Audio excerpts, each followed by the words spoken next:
Hi guys. Hi madlang people. Naubos yung paninda ko sa Windsor. Tapos may order pa sa akin na anin. Kasi nga po,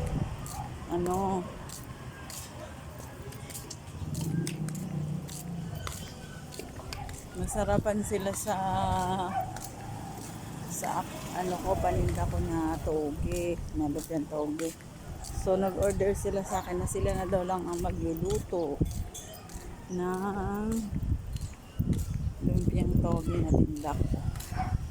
So kailangan kong bumili ngayon ng toge kasi kanina pag-ubos po ng paninda ko galing, sabi ko nga po sa inyo, sa may promenade, pagbili ko ng lumpia wala pong toge.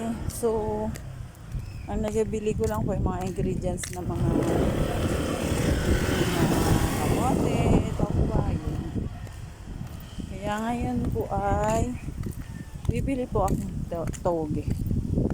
Thanks for watching my video.